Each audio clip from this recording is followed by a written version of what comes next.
Ang istoryang inyong mapakikinggan ay naglalaman ng mga sensitibong salita at eksena na hindi angkop sa mga batang tagapakinig. Ang gabay ng mas nakatatanda ay kailangan. Ano bang nangyari, ha? Sino bang tinatakasan natin? Bakit bigla-bigla na lang tayong umalis doon? Alam ko may kasalanan ka. Grabe yung tama ng droga sa'yo kanina. Ano? Anong ginawa mo? Napatay ko si Alma, pero hindi ko sinasadya.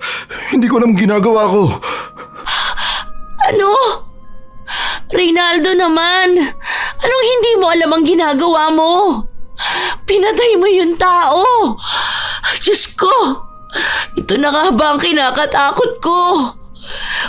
Ngayon, pati kami ng mga anak mo madadamay sa ginawa mo. Paano nangyari? Ha? Hindi ko alam! Hindi ko alam! Basta nawala ako sa sarili ko. Basta nakita ko siya nasa kama. Wala na siyang buhay. Natakot ako. Hindi ko alam kung anong mangyayari sa akin kapag nahuli ako. Kaya mas maganda na dito na lang muna tayo sa probinsya. Mas ligtas tayo rito.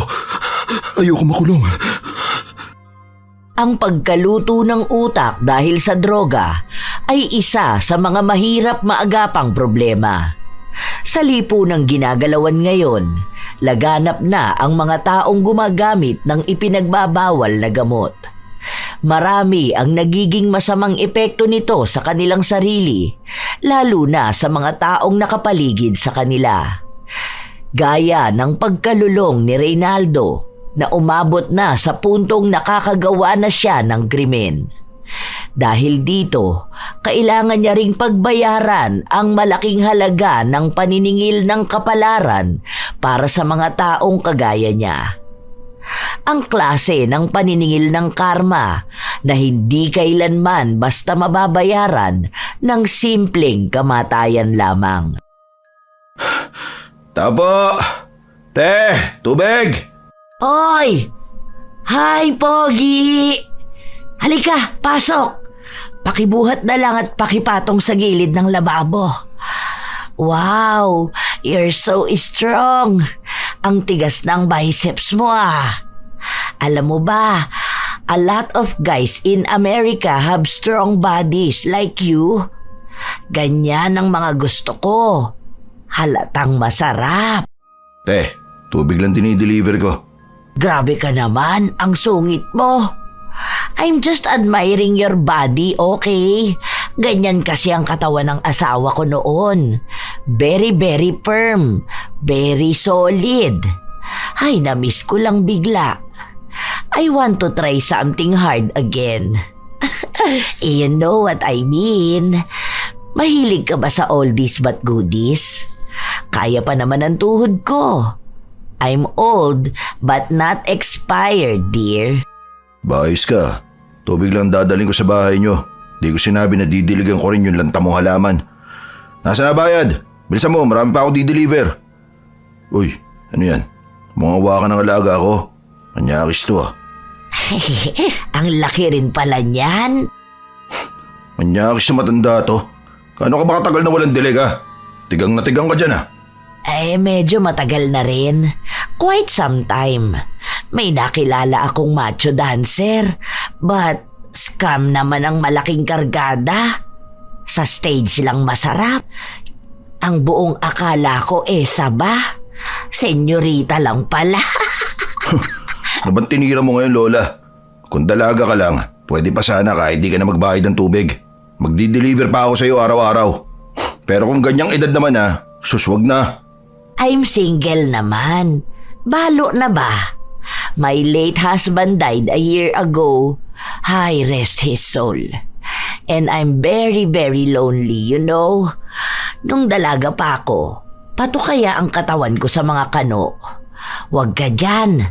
Grabe, they used to line up for this figure Wala yung katawan ni na Pia Wurzbach. Naku, panis yan sa akin nung kabataan ko. Kaya wag mo ko maliitin.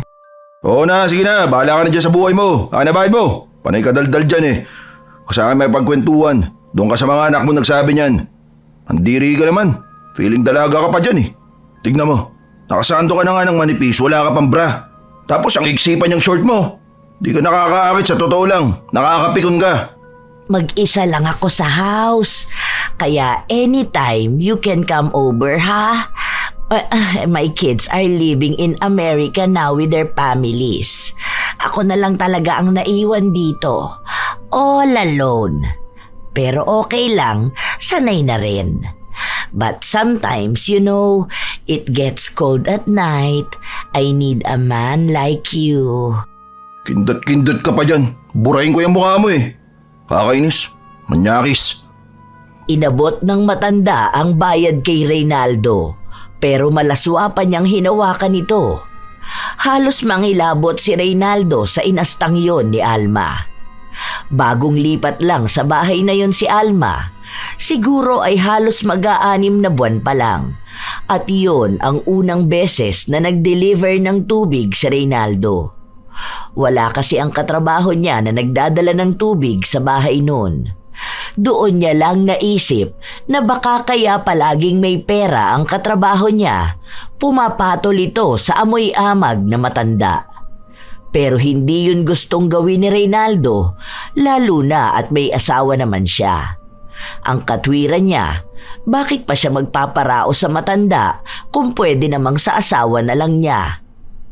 Pagka-uwi ni Reynaldo, agad niyang ikinuwento sa kanyang asawa ang nangyari. Nakakaloka naman yun si Lola.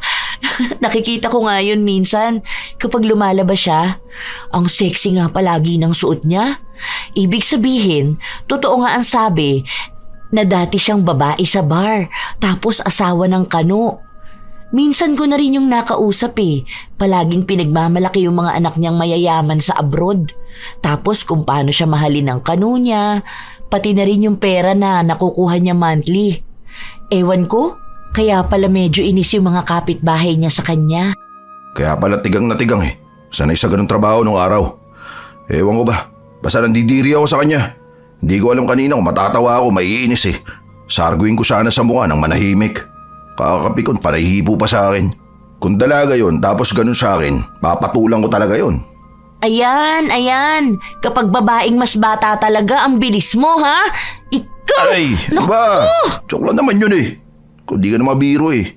Aray, tama na yan. Sakit na. Aray ko. Habang patuloy na hinahampas ni Ernalyn ang asawa, may kumatok sa pinto nila. Nang silipin niya yon, ang kaibigan pala ni Reynaldo at tinatawag ito. Isa lang ang ibig sabihin nun at alam na ni Ernalyn kung ano ang gagawin nila. Reynaldo naman, hindi mo tigilan yung bisyo mo. Wala na nga tayong pera, panay ka pa rin drugs. Akala ko ba'y tinigil mo na yan nung may mga tukhang-tukhang? Ayan ka na naman eh, balik ka na naman sa ganyan mo. Wala naman na to, katuwaan lang. Alam mo naman na ito lang yung nagpapasaya sa akin, di ba? Nanghihina ako kapag wala akong kargada. Hayaan mo na ako. Simpleng bagay na nga lang to sa buhay ko, pagkakait mo pa ba sa akin? Hayaan kita? Hanggang kailan kita hahayaan, ha? Hanggang sa tuluyang maluto yung utak mo at makagawa ka na naman ng masama? Baka nakakalimutan mo, Reynaldo. Kapag lobat ka na, iba na yung tumatakbo sa isip mo. Baka mamaya makapatay ka pa niyan. Baka kami naman ng mga anak mo ang masaktan mo. Natatakot din ako. Baka akala mo napapanatag ang kalooban ko dyan sa pinaggagawa mo. Hindi mangyayari yun. Isa pa, hindi naman ako sobra-sobra tumiri, ha? Alam ko pa rin ang limitasyon ko. Papagana ko lang to. Para may lakas ako palaging kumilos at maghanap buhay para sa pamilya natin. Sobrang pera lang naman itong ginagamit ko, ah. Di ko naman kayo pinapabayaan, di ba? Kaya bigay mo na sa akin to. Lumalaki na ang mga bata. Ayoko naman na makagisnan nila yung ginagawa mo dahil baka magaya sila sa'yo. Ayoko maligaw ng landas ang mga anak ko dahil inaakala nila na normal na gawain ang bisyo ng tatay nila. Maging mabuti ka namang ehemplo para sa mga bata. Wala ka na nga maayos na trabaho tapos mas inuuna mo pa ang bisyo mo. Ikaw lang ang nag-iisip niyan kasi masyado kang overthinker. Di lang naman ako gumagawa nito, ah. Marami din diyang ibang tao. May mga matataas na tao pa nga na nagdodroga rin eh. May mga politiko pa, mga artista. Oh, bakit parang normal lang naman sa kanila? Hindi naman ibig sabihin na ginagawa nila yun eh. Dapat mo na rin gawin. Tingnan mo nga, sa susunod niyan papangit na rin ang katawan mo. Magagaya ka na dun sa mga kakilala nating adik. Lulubog na yung pisngi mo, papangit ka na. Tapos susunod niyan, ngiwi-ngiwi ka na naman. Tapos parang palaging may nginunguya. Akala mo ba hindi ka pansin-pansin na kapag nagsasalita ka, halos mabulol ka na? Basta alis na muna ako. Mamaya na lang tayo mag-usap. Papagalitan mo pa ako kanina pa nandiyan sa labas si pare. Hindi na napigilan pa ni Ernalyn ang kanyang asawa. Umalis ito kasama ang adik niyang kaibigan. Noon, bago pa sila magsamang dalawa at bumuo ng sarili nilang pamilya, alam na ni Ernalyn na gumagamit si Reynaldo pero tinanggap niya pa rin ito sa pag-aakala na baka titigil din ito kapag may asawa at anak na siya. Pero walang nangyari. Naging parte na ng buhay ni Reynaldo ang droga. Gabi na nang umuwi si Reynaldo, agad siyang nagtungo sa banyo, bit-bit ang kandila at mga gamit niya para sa kanyang bisyo. May katagalan bago siya lumabas at alam na ng asawa niya na tumama na sa kanya ang iligal na gamot. Hindi na lang kumibo pa si Ernalyn dahil wala na rin naman siyang magagawa. Mabigat lang talaga sa loob niya dahil mabigat din ang enerhiya na dala ng bisyo ng asawa. Kinaumagahan, pagkagising ni Ernalyn, naabutan niya ang asawa sa kusina na nag-aasikaso na. Malakas, aktibo ang katawan at dilat na dilat ang mga mata. Nakapagluto na ako.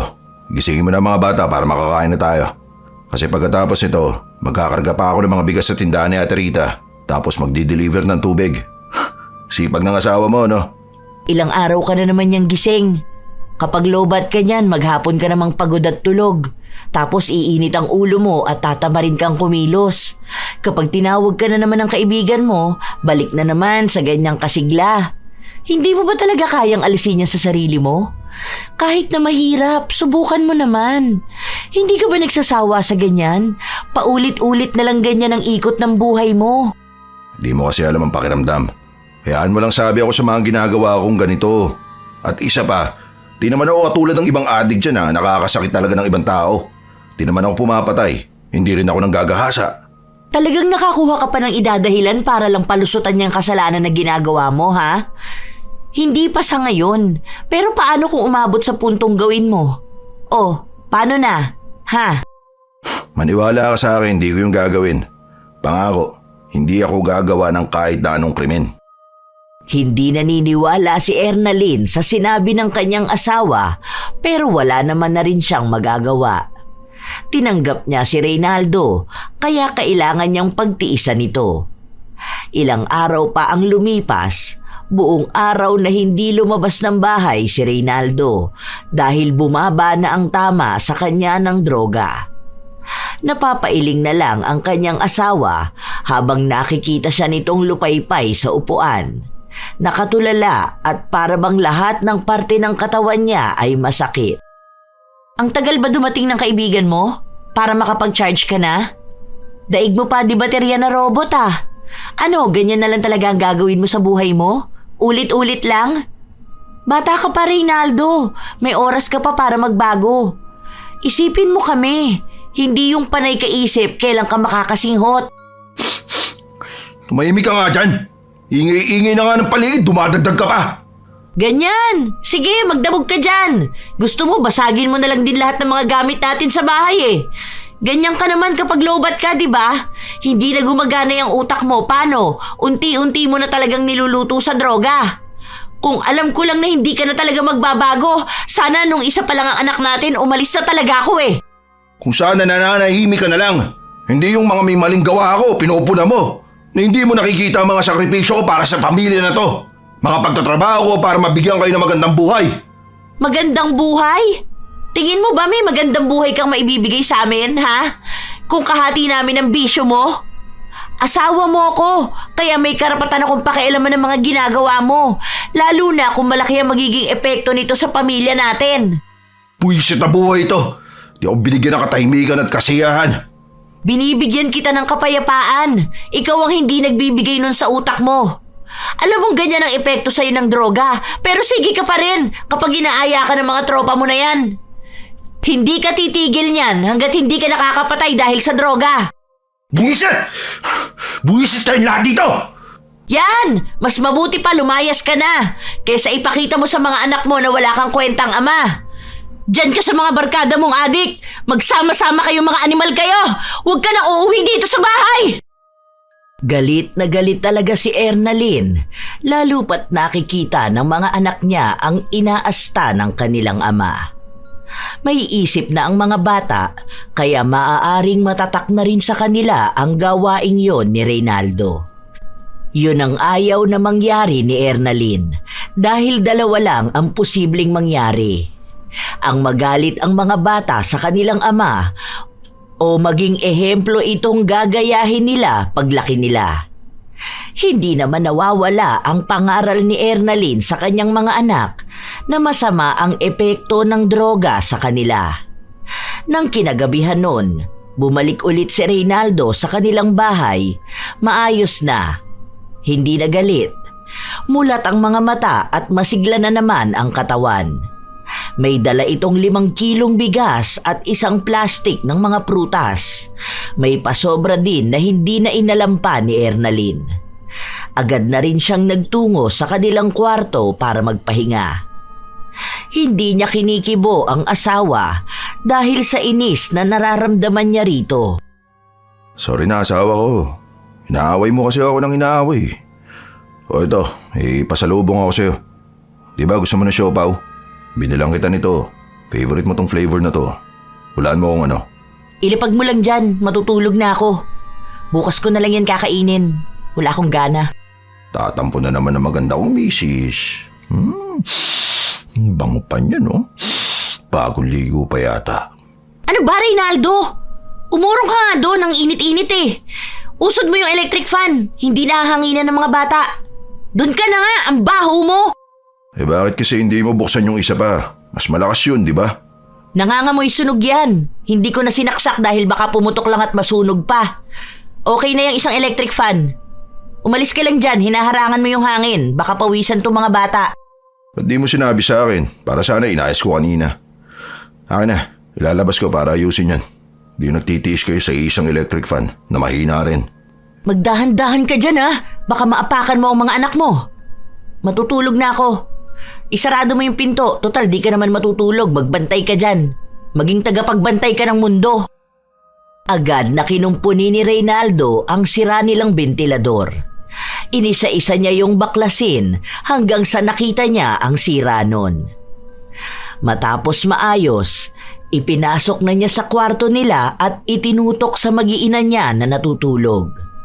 Nasa sala lang siya buong magdamag at nanonood ng kung ano-ano sa kanyang cellphone. Nang sumapit ang umaga, may naghanap sa kanya para sa isa pang trabaho.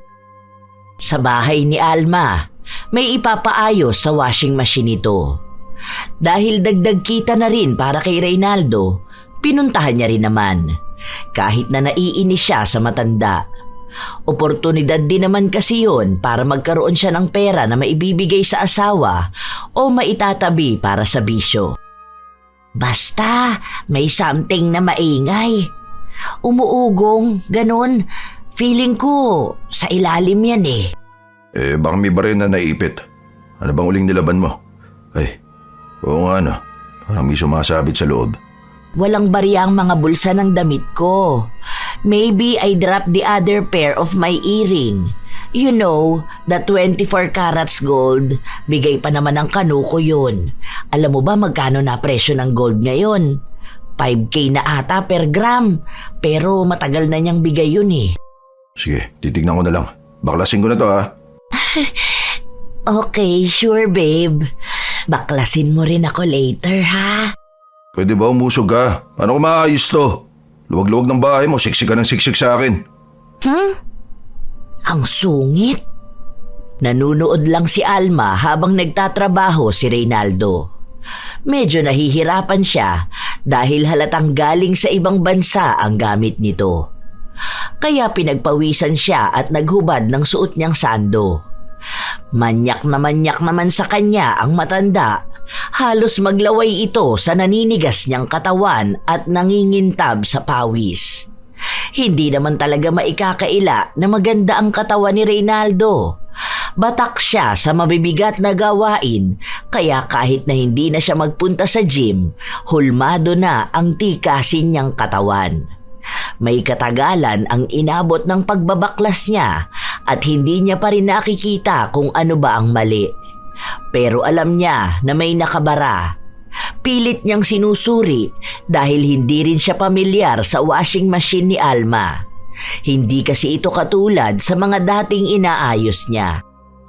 Iba tong washing mo, no? Daming kung ano-anong babaklasin. Nahihilo ako sa mga nakikita ko. Daming maliliit na parang wala namang halaga. Mahal yan. Dala ng anak ko from States. Brand new pa yan nung binigay niya sa akin. Nagbakasyon sila dito sa Pilipinas last year. Kasama asawa niyang mayaman. May business sa Amerika at may mga lupain. Ang daming properties. Binigyan pa nga ako nun ng designer bag, limited edition. Walang ganun dito sa Pilipinas. Very generous, sobra. Also, may grandson yung anak nila sa expensive school nag-aaral. Matalino, ang galing mag-English. When I'm with them talaga, I speak English very open. You know, I'm used to it. When I'm talking to people here in the Philippines, medyo hirap akong magtagalog. But I need to adjust. Hindi lahat naiintindihan ang English ko. O bakit di ka tumira sa States? Para doon ka mag-English. Kasi nga di ka naman marunong magtagalog kahit sa Pilipinas ka pinanganak. May dugong kanu ka naman yata. Nakalimutan mong Pilipino ka. Eh di doon ka na sa States. I want to try something new kasi. Living here in the Philippines is so fun. Medyo magulo lang, but nakakatuwa ang mga Pilipino. Ayos ah. Nakatikim lang ng kano. Kala mo taga-ibang bansa na talaga. Biglang naging dayuhan sa sariling bansa. Angas mo pala, Lola eh. Ay, don't call me Lola. I'm not matanda namang sobra. You can call me babe na lang. Ewan ko sa'yo. Basta may ginagawa ako rito. Panay-kwento ka naman sa akin. Yabang mo naman. Di ka matino kausap. Wala kang ibang ginawa kundi ikwento yung mga di ko naman kailangan marinig. That's the problem with Filipinos. Akala nila nagyayabang na ang tao just because may mga kwento kami. Alam mo, sa States, hindi ganyan mindset ng mga tao doon. That's why they are better country talaga. Tayo sa Pilipinas, nagpapahirap sa bansa. I'm just sharing my stories lang. Kaya yung mga anak ko, I told them not to live here. Much better if they got retired sa States, since much better to live there. I'm afraid for my grandkids to be here also. Kakainis kasi mga Pilipino eh. Oo na, sige na. Mga mayayaman pa naman. Palaging gusto nila sila yung tama. Oh, nakita ko na problema. Meron ka ba dyan basahan? O kaya damit na hindi gagamitin? Kailangan ko yung manipis. May pupunasan ako sa loob. Here, guess ang brand ng damit na yan. Alam mo ba dito sa Pilipinas, mamahalin na yan. Since not all people here can afford to buy such branded clothes. Tapos ako ginagawa ko lang basahan yan, ano? Sa States kasi, we ignore such brands eh. Ano lang yan, parang normal lang. Cheap ba? Kaya nang bumalik akong Pilipinas, I laugh so hard sa mga tao na nagyayabang sa mga ganyan. Basahan ko lang. Akin na, daan pa sinasabi. Nanghihingi lang ako ng basahan, kailangan pang banggitin yan. Di na naalis na paulit-ulit sabihin ang buhay niya sa Amerika. Oh, okay na to. Balik ko na lang mga kinalas ko, tapos testingin mo na. Para matapos na to at makaalis na ako. Utang-utangan na ako sa States mo. Ang galing talaga. Halika, magmerienda ka na muna. Mamaya ka na umalis ha. Agad namang naghanda ng merienda ang matanda. Pinagtimpla niya rin ng juice si Reynaldo para kahit na paano ay makapagpahinga ito at magtagal na makausap niya. Gustong-gusto talaga ni Alma ang lalaki dahil maliban sa katawan nito, bakas din naman na may taglay itong kagwapuhan. Sa lugar nila, bibihira siyang makakita ng ganoong klase ng lalaki. Kaya hindi rin siya titigil hanggat hindi niya ito nakakasama at natitikman. Alam niya na masyado lang papilit ang binata, pero ang mga lalaking kagaya ni Reynaldo, kayang-kaya niyang bilhin ng pera. Nang matapos niyang ihanda ang merienda, agad siyang nagpunta sa sala kung saan naroon ang binata at nagpapahinga. "You must try this juice. Imported yan, galing States. Mahal yan lalo kung bibilhin dito. Ibang Pilipino can't afford to buy it. Kami lang talaga kayang bumili niyan. Pati ang palaman niyang tinapay. Nutella yan. Nakakasawa na nga yan, to be honest. Normal na kasi kami kumain yan sa States. Tapos dito, mga tao akala mo sobrang yaman na nila kapag nakatikim ng ganyan. Ang babaw ng mga Pinoy." Ano pa ba sasabihin mo? Baka pati yung inuupuan ko mahal to, galing States. Tapos tong baso, o tong plato, mahal to ano? Kasi galing tong States. Tapos pasalubong sa'yo ng anak mo. O ano pa? Yung hangin dito sa bahay mo, imported din ba to? Galing din sa Amerika? Kasi yung hangin ng mga Pilipino, cheap. I like funny guys talaga. Oh wait, punasan ko na pawis mo. You smell good pa rin, even your body is full of sweat, ha? May asawa ka na ba? Gusto mo pa ng sugar, mami? Sugar mami? Ano? Patawa talaga to. Ganyan ba talaga kapag galing States? Di ko akalain na may mag-aalok sa akin ng ganyan. Nakakatawa pala talaga. Bakit mo naman biglang naisipan na alukin ako? Bakit? Sarap na sarap ka ba sa akin? Maybe. I'm just trying to offer you something. Bibigyan kita ng pera. Ano ba gusto mo? Alahas? I have a lot of gold. Iba doon bigay ng husband ko. Kaya mahal na kapag ibinenta ngayon. Sige na. You can have my money to buy anything you want. Hindi ka na magtatrabaho ng mabigat. Just think that I am your boss. Mahinahong hinahawakan ng matanda ang binti ni Reynaldo. Noong una, gusto niyang tumanggi pero nasisilaw siya sa perang alok sa kanya ni Alma. Ang iniisip niya, ang kanyang pamilya at ang kanyang bisyo. Alam niya na hindi na siya mabibitin kapag marami na siyang pera. Pwede na siyang bumili ng kahit na magkanong droga. Mas mahal, mas maganda. Nang araw na yon, pumayag si Reynaldo na may mangyari sa kanila ni Alma. Kahit na may pandidiri sa kanya, ibinigay niya pa rin ang hilig nito. Sa sofa lang silang dalawa hanggang sa natapos sila. Hindi maikakaila na magaling si Alma kahit na matanda na siya. Halatang sanay na sanay siya sa ganitong gawain. So, nasiyahan ka naman ba? Grabe, that's so big. Mabuti na lang nakapustiso ako, walang sabit. Solid. Kahit amoy efficacent oil buong katawan mo, galing mong gumalaw. Laman siya na rin kahit paano. Asan pera ko? How much ulit ang kailangan mo? Sabi mo, bibigyan mo ako ng gold. Pahingi ako yung pwede kong ibigay sa asawa ko. Gusto ko yung maganda ha, yung mamahalin. Okay na yung pera na yan. Ako na, baka kunin mo pa ulit eh. Talihan mo na, uwi na ako. Si Reynaldo ang pumili ng alahas na kukunin niya. Isinama siya sa loob ng kwarto ni Alma at nakita niya kung gaano karaming alahas meron ang matanda. May kung anong pumasok sa utak ni Reynaldo. Iniisip niya na kung makukuha niya ang mga alahas na yon, magkakaroon sila ng maraming pera. Kailangan niya munang makuha ng tuluyan ang loob ni Alma. Umuwi si Reynaldo, dala ang alahas, pera at ibang pagkain na bigay sa kanya ni Alma. Sa ganun lang kadaling diskarte, nagkaroon siya ng ibibigay sa pamilya niya. O yan, masarap yan ha. Sa inyo lahat yan. O huwag kayong magagawan, marami pa yan dito. Magpakabusog lang kayo. Tsaka may juice din dyan. Saan naman galing yan, ha? Anong pinagagawa mo? Huwag mo sabihing nagnakaw ka at nagbenta ka ng gamit. Presyong adik. Tapos yan ang ipapakain mo sa mga anak natin, ha? Baka sumakitan siya ng mga yan. Itong asawa ko, masyadong tamang hinala sa akin. Hindi ko yan ninakaw. Pinaghirapan ko yan. Binigay sa akin yan dahil magaling ako magkumpuni ng gamit niya. Ito nga may bibigay ako sa'yo.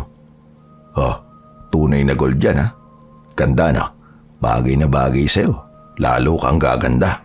Halika, suot ko na sa'yo. Ayoko niyan! Ibalik mo kung kanino mo yan ninakaw. Mamaya makita yan dito sa bahay. Nakakahiya na pagbintangan pa ako magnanakaw din. Isauli mo yan kung kanino man yan. Utang na loob sobra ka na sa pagiging adik mo. Nagiging malikot pa ang kamay mo. Talagang sinagad mo na yung kasalanan mo.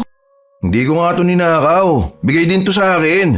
Ang sabi pa nga niya, ibigay ko to sa asawa ko. Malamang tatanggapin ko to. Dahil alam ko na gusto mo to. Tunay na gintuto, mahal. Para hindi ka nagagamit nung nabibili na tig-100. Tapos kapag nabasa ng pawis, nangingitim na. Basta ayoko niyan. Alam kong walang magbibigay ng ganyan dahil lang nagpaayos ng washing machine. Ibalik mo yan, Reynaldo. Sinasabi ko talaga sa'yo. Kapag may nagpunta rito at nagreklamo ng pagnanakaw mo, ipapadakip talaga kita. Baka sakaling sa kulungan ka magbago. Hayop ka! Hindi ko nga ninakaw. Kulit mo naman eh. O sige, tatabi ko na lang to kung ayaw mo. Bumili ka ng ulam natin bukas. Mag-grocery ka na rin. Alis na muna ako. Hinihintay ako ni paring Alex eh. Bayad ka na rin ng kuryente natin ha. Okay na muna yan sa ngayon. Pero lagi naman kitang bibigyan ng pera. Ano ba talaga, Reynaldo? Saan to galing? Malaking halaga to Ano pang klaseng iligal na gawain ang ginagawa mo, ha? Ang kulit, wala nga sinabi. Kita ko yan sa trabaho ko.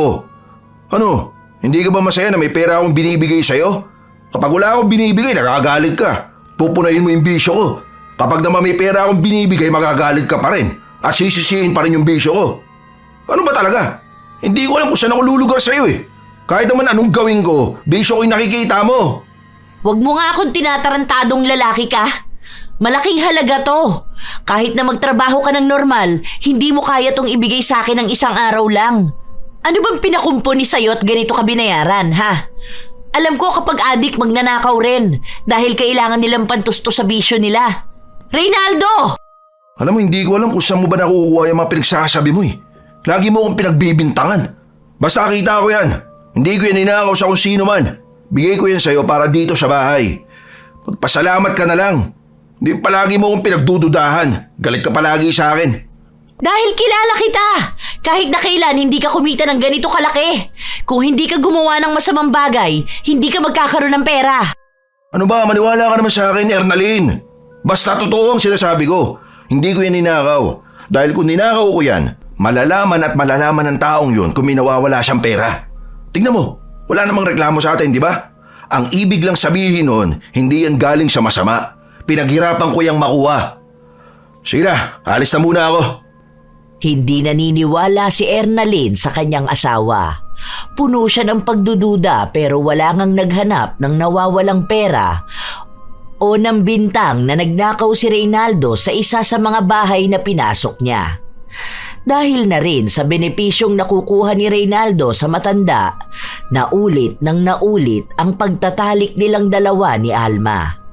Habang kapalit naman nun ay ang pasimple niyang pagnanakaw sa mga alahas nito.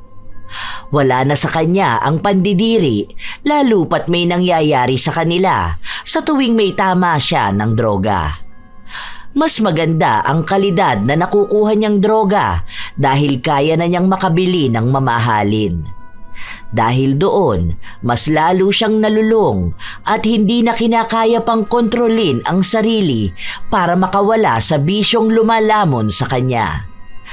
Isang araw, matapos may mangyari sa kanila ni Alma, sumama ang katawan ng matanda pero may kailangan siyang gawin kaya si Reynaldo na lang ang inutusan nito. Tandaan mo ang pin ng ATM ko ha. Maglabas ka ng 8K, tapos dumaan ka sa Meralco, bayaran mo yung bill ng kuryente ko at Hindi ako makatayo. Sinusumpong ako ng rayuma ko. Okay, kukunin ko na rin yung ibibigay mong pera sa akin ha. Pagaling ka dyan. Tandaan mo na kasi, gusto mo pang magbabaliktad sa kama. Akala mo teenager ka. Agad na ring umalis si Reynaldo. Sobra ang inilabas niyang pera. Itinago niya yon dahil gagamitin niya sa pagbili ng droga. Madalas niya rin kasing nililibre ang mga kaibigan niya, kaya mas lalong dumami ang nakakakilala sa kanya. Nang maibalik niya kay Alma ang ATM nito, hindi niya sinabi kung magkano ba talaga ang pera na kinuha niya. Hindi na rin naman nagtanong pa ang matanda. Sa paglipas pa ng mga araw, mas lalong lumalala ang pagkalulong ni Reynaldo. Nauubos niya kaagad ng isang araw lang ang perang binibigay sa kanya ni Alma. Kahit ang pera dapat para sa pamilya niya, nagagastos niya. Nawala na ang pangako niya sa kanyang asawa dahil mas naging masarap sa panlasa niya ang bisyo. Hinahanap-hanap na niya ito palagi. Dahil nawawala na siya ng kontrol, hindi na rin niya naibibigay ang pangangailangan ng kanyang pamilya. Yun din ang dahilan kaya palagi silang nag-aaway ng kanyang asawa. Ano, lango ka na naman sa droga?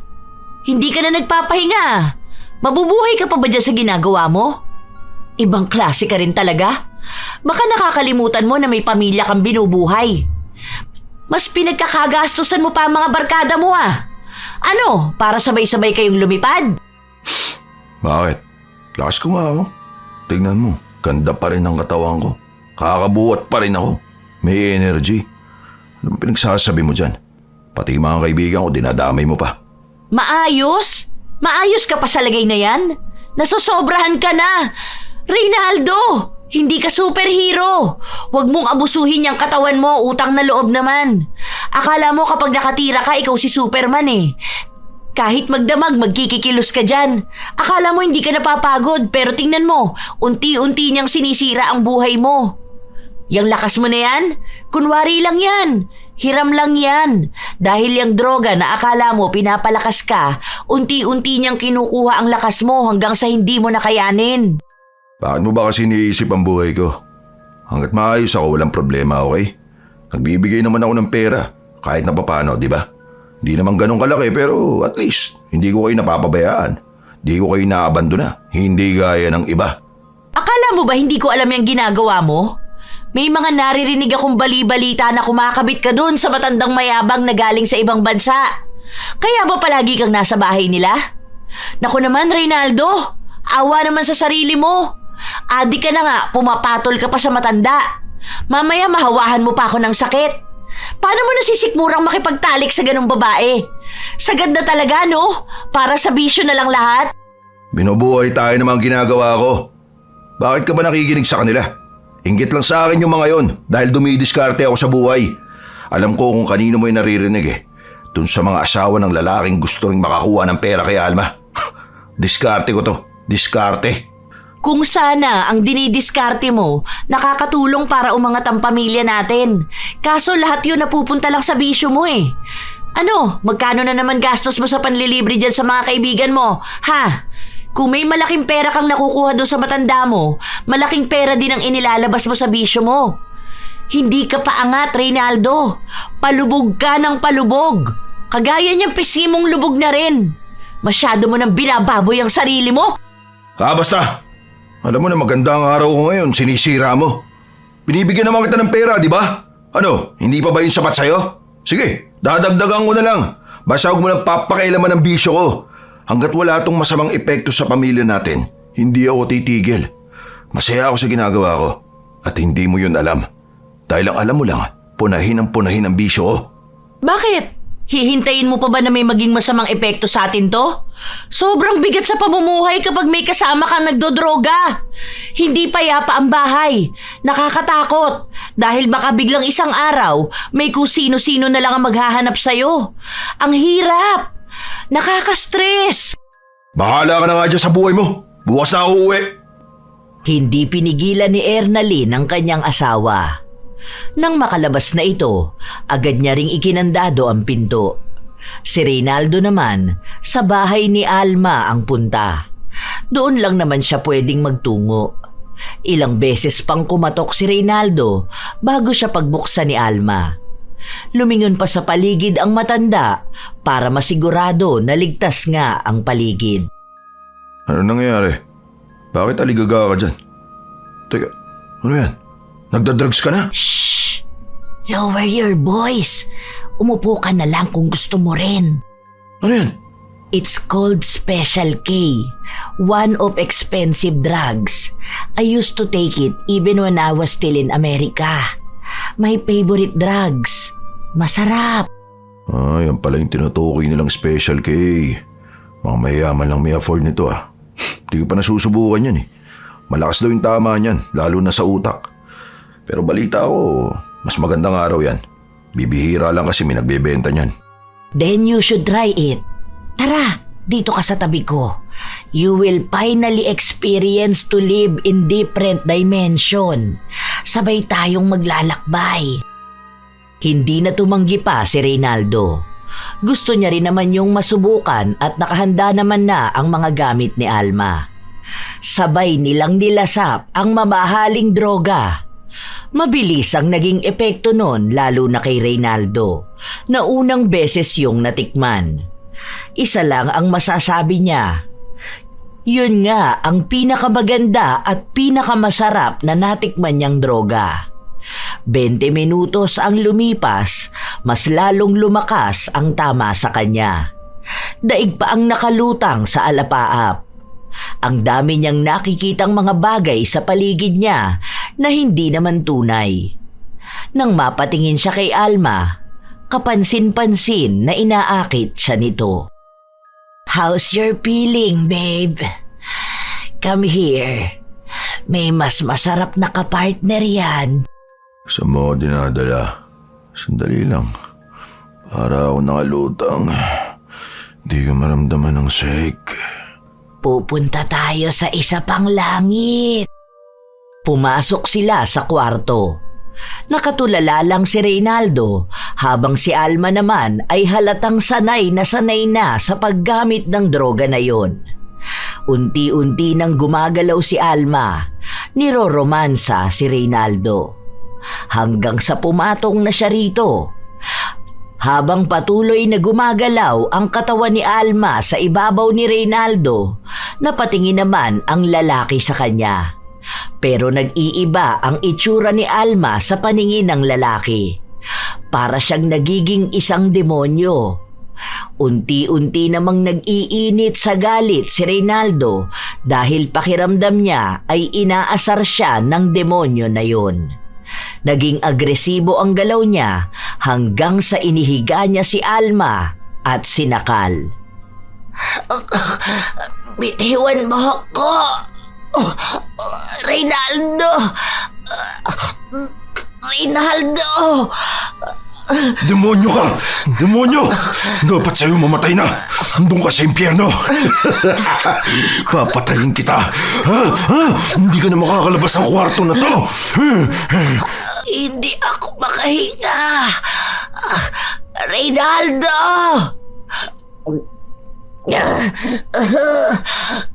Tulong! Help me! Help! Reynaldo, bitawan mo ko! Help! Wala kang matatawag na kahit sinong demonyong lalapit sa'yo ngayon dahil papatayin kita! Papatayin kita! Hindi ka na makakasigaw! Hindi ka na makakahingi ng tulong! Mas naging madilim pa ang paningin ni Reynaldo. Hinigpitan niya ang pagkakasakal kay Alma. Habang pilit na nagpupumiglas ang matanda, mas lalo naman siyang hindi binibitawan ng lalaki. Kahit na ilang beses niya itong tawagin sa pangalan niya, walang ibang naririnig si Reynaldo kundi ang pagtawa ng demonyo.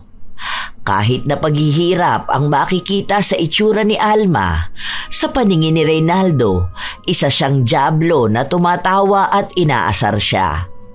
Kuhang-kuha naman ang piko ng lalaki. hanggang sa tuluyan niyang nalagutan ng hininga si Alma. Pero kahit napatay na ito, hindi pa rin siya binibitawan ni Reynaldo. Mataas pa rin ang tama ng droga sa kanyang utak, kaya nagiging balisa siya sa paligid. Ilang sandali pa, binitiwan ni Reynaldo ang walang buhay na matanda. Napasiksik siya sa gilid ng kama dahil pakiramdam niya ay umiikot ang paligid niya. Ang dami niyang naririnig na boses. May iba't ibang mukha siyang nakikita. Nalilito sa mga nangyayari. Wala na siyang maalala dahil hindi na niya alam kung ano ang realidad. Ganon kalala ang naging epekto sa kanya ng droga. Inabot yun ng ilang oras bago siya tila nahimasmasan. Hindi pa siya tuluyang nakakabalik sa tamang pag-iisip, pero nakikita na niya ng maayos ang paligid. Nang tumayo siya, nakita niya si Alma. Hubad na nakahiga, walang buhay. Alma, gumising ka. Ano gagawin ko? Hindi pwedeng malaman na ako nakapatay sa'yo. Hindi ito pwede. Ayoko makulong. Ayoko. Anong gagawin ko? Umisip ng paraan si Reynaldo kung paano niya matatakasan ang ginawa niyang krimen. Kapag nahuli siya sa loob ng bahay ni Alma, ang daming kaso na mapupunta sa kanya. Lalo na at may ebidensya pa ng droga. Kaya ang ginawa niya, dinala niya ang walang buhay na katawan ni Alma sa banyo. Pinuno niya ang bathtub at inilunod niya ito roon. Para kunwari, namatay sa pagkakalunod ang matanda. Bago umalis si Reynaldo, nilinis niya ang mga gamit nila. Nagawa niya ring nakawin ng mga alahas, gadget at iba pang gamit na maibebenta niya. Saka siya nagmamadaling umuwi sa kanila. Erdalyn! Erdalyn! Buksan mo ang pinto! Erdalyn! Buksan mo to! Ano ba? Bakit pinagmamadali ka? Dapat nagpaumaga ka na ng uwi eh. Tulog na kami. Istorbo ka pa. Kung makakato ka pa dyan, akala mo may nangyaring masama. Teka, bakit parang namamawis ka dyan? Anong nangyayari? Bilisan mo! Kunin mo ang mga bata! Bilis!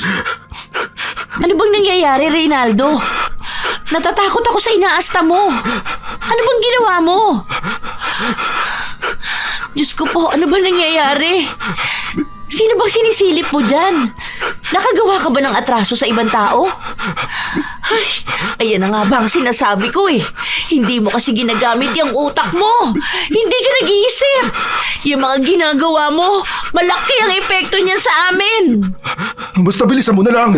Huwag ka na madaldal dyan. Huwag na kayo kumuha ng maraming gamit. Tama na yan. Bilisan mo na. Alis tayo. Ano ba? Huwag kang babagal-bagal dyan, Ernally. Sumunod ka na! Hindi na makapag-isip pa ng maayos si Ernalyn dahil natataranta na rin siya sa ginagawa ng kanyang asawa. Natatakot siya na may masamang mangyayari sa kanila, lalo na sa mga anak nila. May dala silang 2 bag kung saan naroon ang mahahalaga nilang gamit. Kapansin-pansin talaga na lango pa rin sa ipinagbabawal na gamot si Reynaldo. Halatang hindi siya nakakapag-isip ng maayos, kaya hindi siya masyadong makausap ng asawa niya. Sumakay sila ng bus, papunta sa probinsya ni na Reynaldo. Sinigurado ng lalaki na ang pupuntahan nila ay lugar na hindi sila basta matutunton ni numan. Hanggat naroon ang mga kamag-anak niya, alam niyang may magtatago sa kanila. Inabot ng halos 1 araw ang naging biyahe nila. Sa buong paglalakbay, tulala lang si Reynaldo. Tila ba bumababa na ang tama ng droga sa utak niya. Nang makarating sila sa probinsya, nanuluyan sila sa bahay ng kapatid ni Reynaldo. Dito na muna tayo sa bahay ni na kuya. Hanggat di pa tayo nakakahanap ng bahay na lilipatan natin. Ano bang nangyari, ha? Sino bang tinatakasan natin? Bakit bigla-bigla na lang tayong umalis doon? Alam ko may kasalanan ka. Grabe yung tama ng droga sa'yo kanina. Ano? Anong ginawa mo? Napatay ko si Alma. Pero hindi ko sinasadya. Hindi ko alam ang ginagawa ko. Ano? Reynaldo naman! Anong hindi mo alam ang ginagawa mo? Pinatay mo yung tao! Diyos ko, ito na nga ba ang kinakatakot ko eh. Ngayon pati kami ng mga anak mo madadamay sa ginawa mo. Paano nangyari? Ha? Hindi ko nga alam! Hindi ko alam! Basta nawala ako sa sarili ko. Basta nakita ko siya nasa kama. Wala na siyang buhay. Natakot ako. Hindi ko alam anong mangyayari sa akin kapag nahuli ako. Kaya mas maganda dito na lang muna tayo sa probinsya, ha? Mas ligtas tayo rito. Ayokong makulong. Ewan ko. Hindi ko na alam kung anong mangyayari. Paano kung matuntun nila tayo rito? Sinabi ko naman kasi sa'yo, itigil mo na yan. Kaso anong ginawa mo? Mas pinalala mo pa ang sitwasyon. Pumatay ka na nga, ninakawan mo pa. Alam mo na mayaman ng mga anak nun.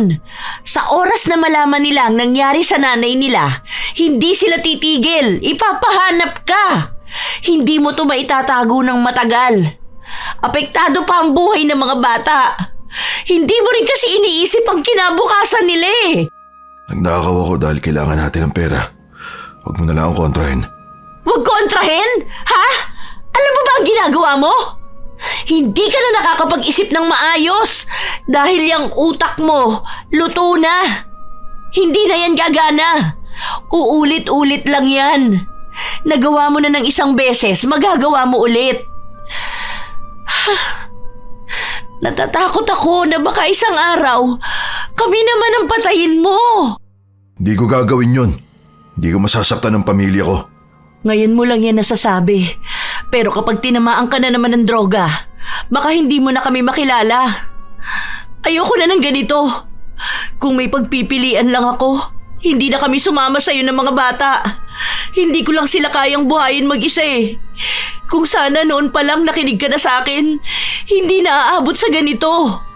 Hindi tayo magtatago dahil sa krimen na ginawa mo. Wala naman na tayong magagawa. Nangyari na. Basta dito na lang tayo. Mabubuhay tayo malayo sa ginawa natin. Hindi mo habang buhay maitatago ang anumang kasalanan na nagawa mo. Darating din ang araw na sisingilin ka at pagbabayaran mo ang karma mo. Ilang araw ang lumipas bago nakahanap ng lilipatang bahay sina Reynaldo. Malapit lang yon sa bahay ng kanyang kapatid. Ilang linggo pa, naubos na ang mga nanakaw ni Reynaldo. Hindi na rin sila nakakuha pa ng anumang balita tungkol kay Alma. Pero kahit na ganon, hindi pa rin natatahimik ang buhay nila dahil hindi naman tinigil ni Reynaldo ang paggamit niya ng ipinagbabawal na gamot. Anong oras ka na naman nakauwi? Ano? Sino na naman ang bago mong sinasamahan? Sa oras na may mapatay ka rito, alam mong hindi na tayo makakaalis. Maawa ka naman sa amin ng mga anak mo. Nadala lang ng hayaan. Wala naman akong ibang ginawa. Hindi mo ba talaga mapigilan ang sarili mo? Ayaw mo na talagang magbago, no? Wala na talagang pag-asa? Mahirap tong pigilan. Lalo na hinahanap-hanap na ng katawan ko. Di ako makakilos na maayos kapag hindi ako gumamit. Tamad na tamad ako palagi. Kaya paano ko kayo bubuhayin, ha? Paano mo kami bubuhayin? Nabubuhay mo ba talaga kami? Ha? Kalahati ng kinikita mo napupunta dyan sa lintik na bisyo na yan. Kaya mo naman yan pigilan kung gugustuhin mo. Kaso nagpapaudyo ka sa kung sino-sino. Akala ko kapag lumipat na tayo ng bahay, aayusin mo na ang sarili mo. Hindi pala. Sa ibang lugar mo lang kami tinira, pero sa parehas na impyerno mo pa rin kami gustong manatili. Sana makagawa ako ng paraan para makatakas kami sa ganito. Ayokong kalakihan ng mga anak ko ang kademonyohan ng tatay nila. Isang beses lang ako nagkamali. Nung napatay ko si Alma, yun lang ang nagawa ko. Yun lang? Ang pagpatay, yun lang? Ang pagnanakaw? Ang pananatili sa pagdodroga? Anong tingin mo sa sarili mo? Malinis pa rin? Ayoko na. Nanatili lang ako sa'yo dahil kailangan ng mga anak ko ng suporta. Pero hindi ko na kayang tagalan pakisamahan ng isang adik na nagtatago dahil sa krimen na nagawa niya. Pagod na ako! Tunay ang mga salitang sinabi ni Ernalyn. Pakiramdam niya ay hindi na siya makaalis pa sa impyerno na buhay niya kasama si Reynaldo. Gusto niyang humanap ng maayos na trabaho para sakaling makaipon siya at mailayo ang mga anak niya. Hindi naman siya aasa pa na magbabago pa si Reynaldo. Buhay na niya ang droga at silang pamilya ay pangalawa lang sa bisyo na yun. Ilang buwan ang lumipas, walang pagbabago kay Reynaldo. Pinapabayaan na lang ni Ernalyn ang asawa dahil mag-aaway lang sila kapag pinilit niya itong patigilin. Isang gabi, habang mahimbing ang tulog nila, nakarinig ng malalakas na pagkatok si Ernalyn. Agad niyang binuksan ang pinto. Nakita niya ang isang maskuladong lalaki na puno ng tato ang buong katawan. Nakakatakot. May mga kasama itong tikasin din ang katawan. Ang lalaki na ito ay sikat sa lugar nila sa tawag na Boy Bungo. May kailangan kayo? Andiyan ba ang asawa mo? Wala eh. Hindi ko alam kung uuwi siya mamayang umaga. Bakit? Sabihin mo sa asawa mo, isang beses lang ako nagbabanta. Matapos nito, malalaman niya kung siyang impyerno siya dadalhin ng pantatarantado niya sa akin. Ha? Bakit? Anong ginawa ni Reynaldo? Siya ang tanungin mo. Basta ipaabot mo sa kanya sinabi ko. Kilala niya naman siguro ako. Alam niya ang kaya kong gawin. Kaya huwag akong lokohin niya. Hindi ako sumasanto na kahit na sino. Matapos itong sabihin ni Boy Bungo, agad na rin siyang umalis kasama ang ibang kalalakihan. Nang matapos ang usapan na yun, hindi na muli pang nakatulog si Ernalyn. Nababalot na ng takot ang buong pagkatao niya. Hindi na siya makapag-isip ng maayos. Naiiyak na rin siya dahil iniisip niya ang kapakanan at buhay ng mga anak niya na maaaring mapahamak dahil lang sa kagagawa ng kanilang ama. Umaga na nang dumating si Reynaldo. Pagpasok niya pa lang sa bahay, malakas na sampal na ang tumama sa kanya. Ano bang problema mo? Anong katarantaduhan na naman ang ginawa mo, ha? Ano yung sinasabi ni Boy Bungo? Nagpunta rito si Boy Bungo. Ano sabi niya? Nagbabanta siya! Hindi ka na talaga natatakot, ano? Pati kami nadadamay na sa ginagawa mo. Parang awa mo naman, Reynaldo. Para lang sa mga anak mo. Hayaan mo siya. Kung ano-ano na naman niyang sinasabi mo eh.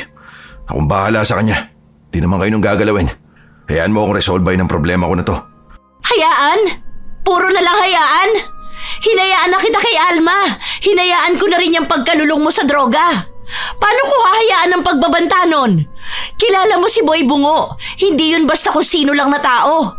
Kaya nung patayin ng mga anak natin sa harapan mo nang hindi siya kumukurap. Ganon siya katindi. Para namang hindi mo siya kilala noon. Lahat ng tumatarantado sa kanya, ginagantihan niya. Anong ginawa mo? Ano na naman ba to?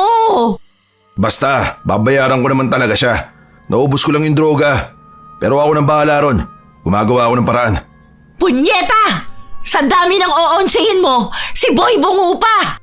Hindi ko naman alam na mauubos ko yun eh. Kala ko kasi may makukuha akong pera dun sa isa kong pinasukan trabaho. Pero di ako pinasahod. Makikiusap na lang ako sa kanya. Hindi ko naman siya tatakbuhan eh. Hindi mo talaga siya matatakbuhan.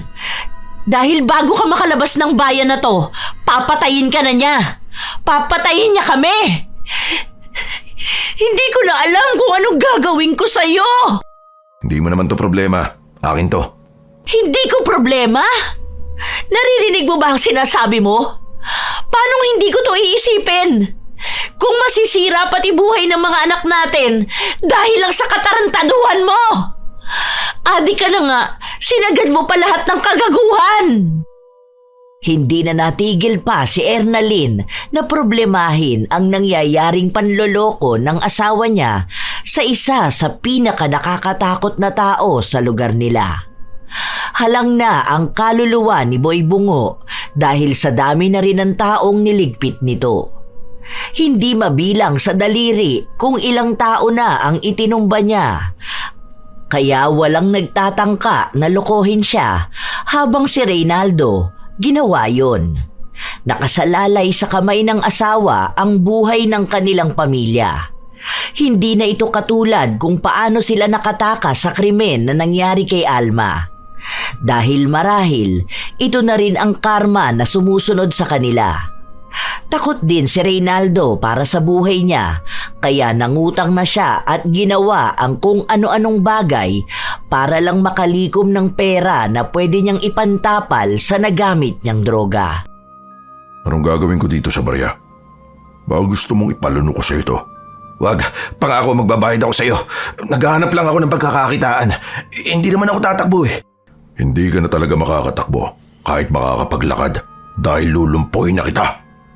Ilang beses pang nagmakaawa si Reynaldo pero pinaghahampas pa rin ang tuhod niya. Malakas, buong puwersa. Kahit na magsisigaw siya at humingi ng tulong, walang nakakarinig sa kanya. Nakatitig lang sa kanya si Boy Bungo, hindi kumukurap. Halatang nababalot na rin ang kadiliman ng pagkatao. Pinapanood lang kung paano siya bumagsak at mangisay sa sakit na dulot ng pagpalo ng matigas na tubo sa tuhod niya. May katagalang ginawa sa kanya yon. Sinigurado na durog ang buto niya at hindi na talaga siya makakalakad. Sinabi ko naman sa inyo, sa lahat ng ayaw ko yung tinatarantado ako. Patikim pa lang yan sa'yo. Dahil kapag hindi mo na ibigay sa akin yung pera, tiyak na sa hukay ka na matatagpuan. Tandaan mo sinabi ko, dahil gagawin ko yon. Parang awa mo na. Bigyan mo pa ako ng oras. Hindi ko kayang ibigay sa iyo ng buo yung pera. Maawa ka rin sa pamilya ko. Wala akong pakialam sa pamilya mo. Dahil hindi naman sila ang may atraso sa akin. Ikaw lang ang pakikialaman ko. Kung nagbibigay ako ng palugit sa mga taong gumago sa akin, siguro hindi pa sila nabubulok sa ilalim ng lupa ngayon. Pero hindi ako ganon. Kung ano ang sinabi ko, yun ang dapat masunod. Walang palugit, walang awa. Nanginginig pa rin ang laman ni Reynaldo dahil sa sakit na nararamdaman niya. Ang dalawang tauhan ni Boy Bungo ang humila sa kanya para maiuwi siya sa kanilang bahay. Muli sa kanyang ipinaalala ang kahahantungan niya sa oras na hindi niya naibigay ng buo ang perang atraso niya. Sunod-sunod ang pagkatok ni Reynaldo sa pinto nila bago pa mabuksan ang kanyang asawa. Diyos ko po, anong nangyari sa'yo? Ang sakit. Dahan-dahan lang. Hindi ako makapaglakad. Ay, dito ka na muna. Hihingi ako ng tulong kay kuya para madala ka sa ospital. Agad na napatakbo si Ernalyn sa bahay ng kanyang bayaw. Agad namang isinugod sa pampublikong ospital si Reynaldo, kung saan nalaman nila na malala ang inabot ng pagkadurog ng buto sa kanyang tuhod. Ang sabi, may pagkakataon pang maagapan yun, ngunit malaking halaga ng pera ang kakailanganin nila. Walang ibang makakatulong sa kanila dahil hindi naman galing sa mayamang pamilya si Reynaldo, maging ang asawa niya. Iniisip din ito na kung may maglalabas ng pera para sa kanya, mas uunahin niyang bayaran si Boy Bungo. Pero kahit na kanino sila lumapit, walang handang magpaabot ng tulong. Nilagnat din si Reynaldo dahil sa sobrang sakit ng dinanas niya sa pagmamalupit ni Boy Bungo. Nanatili muna siya sa ospital ng isa pang araw. Kinabukasan, bago sila umalis, nagkaroon pa ng problema dahil may nawawalang gamit ng nakasama ni Reynaldo sa kwarto. At ang gamit na yon, natagpuan sa kanya. Ninakaw niya yon. Dahil sa kahihiyan, nagalit sa kanya ang kanyang kapatid. Ilang beses na rin pala siyang pinagtakpan nito sa mga pagnanakaw na ginawa niya sa kanilang lugar. Nang makauwi sila sa bahay, galit na naman si Ernalyn. Nakita mo na ba ang ginawa mo, ha? Dinagdagan mo pa ng kahihiyan ng pamilya natin. Talagang nagnakaw ka pa? May sakit ka na, gumawa ka pa ng krimen? Mabuti na lang napakiusapan ni kuya.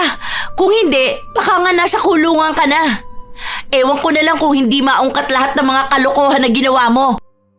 Pwede ba? Kung wala ka namang may tutulong sa akin, manahimik ka na lang. Kung alam mo lang ang problema na pinagdaraanan ko. Nagawa ko lang yun dahil kailangan ko ng pera. Papatayin ako ni Boy Bungo. Tignan mo nga ang ginawa niya sa akin. Nilumpunan niya ako. Sobrang sakit nito. Hanggang ngayon nakinginig pa rin ang laman ko. Kasalanan mo naman yung mga nangyayari sa'yo eh. Kung sana una pa lang inayos mo na ang buhay mo, hindi ka naman naaabot sa ganito. Inuuna mo kasi ang bisyo mo eh. Hindi ka nag-iisip ng maayos. Nangyayari na nga, di ba? Kesa magdadaldal ka dyan, tulungan mo ako makabayad. At paano ko yun gagawin? Kung dito pa lang sa bahay wala na ako maibigay na sapat na pantustos. Umisip ka ng ibang paraan. Kung gusto mo magbenta ka ng katawan, maganda ka naman. Marami dyan magkakandara pa sa'yo. Para naman to sa akin at sa pamilya natin. Paano kapag pinatay ako ni Boy Bungo? Ha? Paano na ang mga anak natin, ha? Alam mo, sa totoo lang, kapag ginawa niya yon, magpapasalamat pa ako sa kanya. Dahil mababawasan ang problema ko. Baka mas maging maayos pa ang buhay ng pamilya natin kapag nawala ka na. Hindi na namin kasalanan kung babawian ka na sa mga ginawa mong kasalanan. Desisyon mo yan. Ginawa mo yan. Kaya kung anumang kapalit ng mga mali mong nagawa, pagbayaran mo na lang. Ibig sabihin, hayaan mo na lang ako mamatay. Anong klaseng asawa ka? Ha? Hindi mo iniintindi ang sitwasyon ko. Anong klaseng asawa ka rin, ha? Sana una pa lang kami ang inintindi mo, di ba? Hindi yung wala kang ibang ginawa, kundi ang unahin ng bisyo mo. Dinala mo kami sa impyerno, Reynaldo. Hindi kami makalaya dahil ayaw mong lumaya sa kasalanan na yan. Lulong ka sa droga. Lutong-luto na yung utak mo. Takot ka palang mamatay eh. Sana hindi ka na nagbisyo nang nakamamatay, di ba? Ilang beses ba ako nagmakaawa sa'yo para tigilan mo yan? Ilang beses ba akong umiyak at nagbabaka sakali na pakinggan mo ko? Pero wala kang ginawa. Pinalala mo ng pinalala ang ginagawa mo. Dahil hindi ko kayang mabuhay na wala to. Dito ako nagiging masaya at malakas. Hindi yun totoong saya at hindi totoong lakas. Pinaparamdam lang sa'yo ng pansamantala hanggang sa malulung ka na para hindi ka na makaalis. Pero ang totoo niyan, unti-unting sinisira niyang bisyo mo ang tunay na saya. Ang tunay na kalakasan mo. Inuubos ka na niyang bisyo mo. Kung totoong masaya ka dyan, hindi ka sana problemado ngayon. Pansamantalang pagtakas sa realidad ang hatid sa'yo ng droga. Pati kaming pamilya mo nawala na sa'yo. Nawala ang lahat sa'yo, Reynaldo. At yung mga kaibigan mong kasama mo magbisyo. Kakampi ka lang nila kapag may hihit-hiting kayo. Pero kapag ganitong kailangan mo na sila, nawawala na sila, di ba? Kasama ka lang nila sa panandaliang saya, pero iiwan ka rin kapag hindi ka na mapapakinabangan. Sinira mo ang buhay mo. Wala kang ibang dapat sisihin kundi ang sarili mo. Inilabas na ni Ernalyn ang lahat ng sama ng loob na nararamdaman niya sa kanyang asawa. Dahil ubos na rin naman ang pag-asa niya na mapagtatanto ni Reynaldo na mali nga siya sa kanyang mga ginawa. Sa haba ng pagkakataon sa buhay niya para magbago, hindi siya kumilos. Dahil ang palagi lamang laman ng utak niya ay kung paano siya didiskarte para sa bisyo niya. Hindi pa rin nawawala ang lagnat ni Reynaldo. Nakahiwalay siya ng higaan dahil bawal mabangga ang kanyang tuhod dahil sumasakit yon ng sobra. Habang inaapoy siya ng lagnat, kung ano-ano na rin ang nakikita niya sa paligid. Ang dami niyang naririnig na boses at isa na roon ang kay Alma. Tinatawag siya nito. Nakikita niya rin ang mukha ng matanda kung paano niya ito huling naabutan sa kama. Ang postura kung paano niya ito pinatay. May mga nakaraan pang kasalanan niyang nagbabalik sa utak niya. Para na siyang nababaliw. Ang nararanasan niyang ito ay dulot na rin ng droga. Ganoon ang nangyayari sa kanya kapag matagal na araw na siyang hindi nakakatikim ng bisyo. Yun na ang kanyang parusa. Binabagabag na siya at binabalikan ng mga kasalanang tinatakasan niya noon. Ilang araw na ganoon ang nangyayari sa kanya. Minsan ay tulala siya, minsan naman ay sumisigaw siya. Gusto niyang magwala, gusto niyang magalit, pero wala siyang magawa. Hindi niya maintindihan kung ano ba ang nararamdaman niya. Kumain ka na muna. Aalis ako, iiwan ko yung mga bata kay kuya. Nakiusap na rin ako sa kanya na baka pwedeng tingnan-tingnan ka niya rito. May nahanap akong trabaho sa laundry shop. Kailangan kong kumayod para sa mga anak natin. Iiwan mo na ako. Huwag mo akong iiwan sa kanila. Lahat sila nakatingin sa akin. Si Alma bumubulong siya. Naririnig ko ang nakakatakot yung tawa. Hay, ewan ko sa'yo, Reynaldo. Walang ibang tao rito. Patay na si Alma. Yang nakikita mo, yang naririnig mo, konsensya mo yan. Tama na sa'yo ng droga yan. Baliw ka na talaga. Kawawa ka lang. Ayoko sumama sa kanya. Sabi niya dadali niya ako sa impyerno. Huwag mo ko ibibigay sa kanya. Hindi. Ayoko. Natatakot ako sa impyerno. Bahala ka nga sa buhay mo. Late na ako sa trabaho. Kumain ka dyan kung kakain ka. Hindi na rin naman kita maaalagaan. Kapag nakahanap na ako ng mas magandang trabaho, aalis na kami ng mga bata. Hindi ako bibitbit ng problema. Gusto ko ng bagong buhay kasama sila. Walang adik, walang baliw. Huwag ka alis. Huwag mo akong iiwan kay Alma. Ayun siya. Hindi niya ako tinatantanan. Bahala ka! Wala akong pake kung di kanya tantanan. Sumama ka na sa kanya sa impyerno! Agad na umalis si Ernalyn. Ilang araw pa ang lumipas, mas naging malala ang kabaliwan ni Reynaldo. Paulit-ulit niyang isinisigaw ang pangalan ni Alma. Minsan umiiyak siya, minsan naman ay tumatawa. Dahil ayaw ni Ernalyn na makaapekto yon sa mga anak niya, nakiusap siya sa bayaw na makikitira muna sila sa bahay nila at kapag may nahanap siyang murang paupahan, saka sila lilipat. Hindi na pwedeng makisama si Reynaldo sa mga bata dahil natatakot na ang mga ito sa kanya. Kapag may oras si Ernalyn, pinupuntahan niya ang asawa. Pero madalas na nag-aalaga kay Reynaldo ay ang isa pa niyang kapatid. Pero hindi rin siya natitiis ng mga ito. Hanggang sa nakahanap ng magandang trabaho si Ernalyn sa syudad, kung saan libre na rin ang tutuluyan niya. May kamag-anak siya sa syudad, kaya doon naman siya humingi ng tulong para pwede niyang pag-iwanan ng mga anak. Mahirap para kay Ernalyn na itaguyod ang dalawa niyang anak, pero kailangan niya yung gawin. Kung hindi, pare-pareha silang dadalhin ni Reynaldo sa pagkabagsak. Ito na ang huling araw na magkakasama tayo. Aalis na ako. Kailangan kong buhayin ang mga anak natin at hindi ko yun magagawa kung nandito lang ako palagi, dito sa tabi mo. Sorry, pero oras na para kami naman ang makalaya.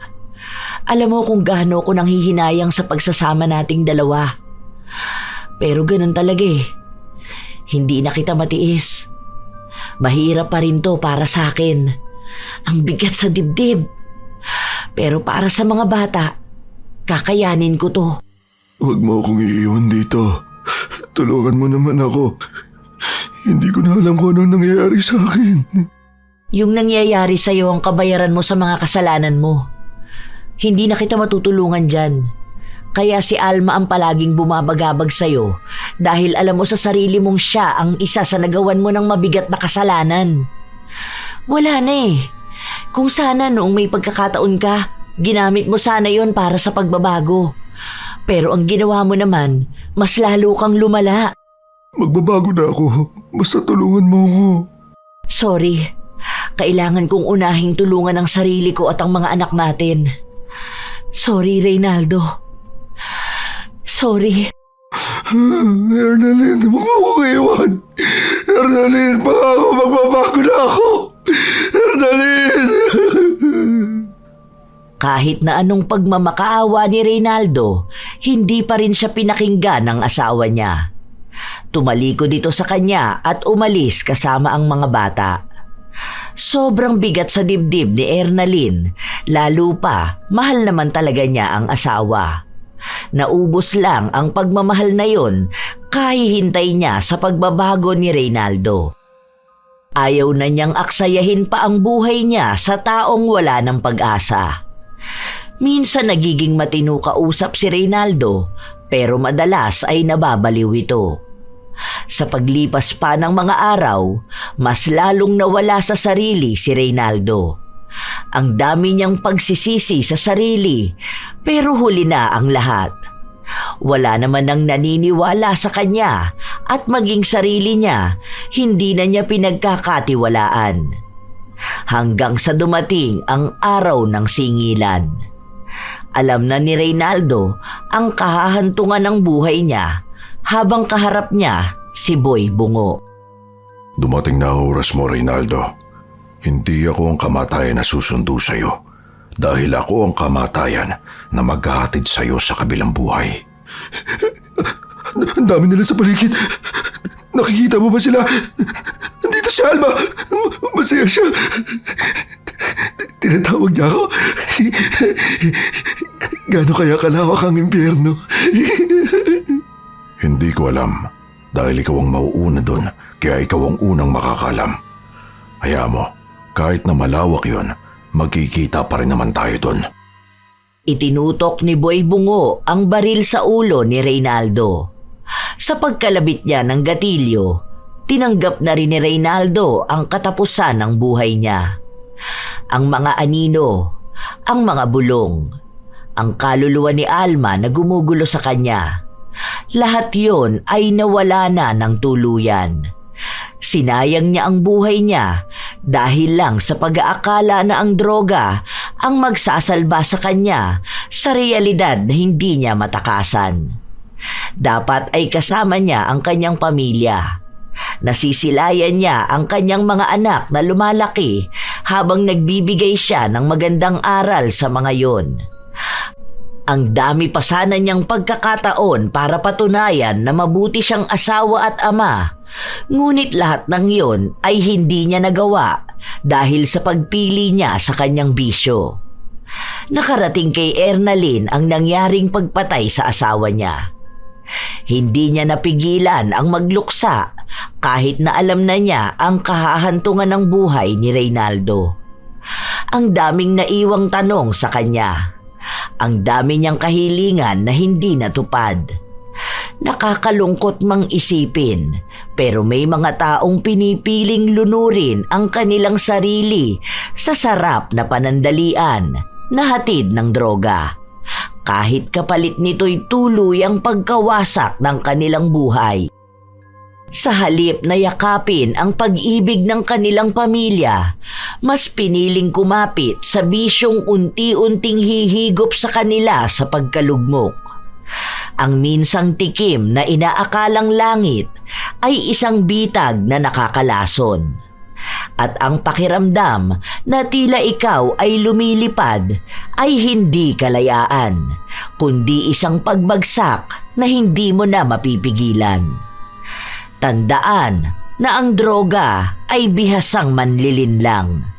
Ipadadama sa iyo ang ginhawa, ang saya, ang tila kalangitan. Pero ang buong katotohanan ay inaagaw lang nito ang pangarap mo. Pinaiikli ang buhay mo. Ang unang tikim ay ang isang susi sa pagbubukas ng impyernong kalalagyan mo. Huwag mong tatangkaing subukan ito dahil masisira lamang ang iyong buhay. At sa taong gumagamit pa rin ito, hindi pa huli ang lahat. Ang tunay na matapang ay hindi ang taong kayang tiisin ang epekto ng droga, kundi ang taong matapang na huminto, lumaban at bumangon para sa sarili at sa mga taong minamahal. Kailanman ay hindi naging mabuti ang droga. Wala itong naisalbang buhay, walang naiayos na pamilya, walang naisakatuparang matinong pangarap. Kung nilalasap mo ang sarap sa umpisa, handa ka bang tanggapin ang kapalit nitong pait? Tandaan na hindi lang ikaw ang wawasaki ng droga, kundi maging ang mga taong nasa paligid mo, maging ang mga taong lubos na nagmamahal sa'yo. Ipagpatuloy ang buhay ng mas matiwasay at malinis, hindi ang buhay na sumira ng kinabukasang nabulag sa bisyo. Huwag mong hayaang kunin ng bisyo ang pagkakataon mong mabuhay ng buo, malaya at masaya.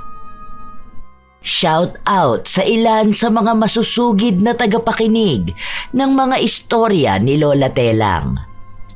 Charson Tamidles at sa Tamidles family, sa kanyang ninang na si Caroline Carpon at hipag na si Heidi Tamidles. Noemi Kiambao at sa kanyang minamahal na si Angelica Degano Talania. Florence Hervasio, Genevieve Suco, Anha Rose Ayeras, Maylin Cordoba at sa kanyang asawa na si Neil Cordoba at sa Cordoba family ng La Paz, Tarlac. Supladang Pasaway, Girly Satur at sa lahat ng mga taga-siling department ng Cosmo Malvar, Batangas. Lani Capile.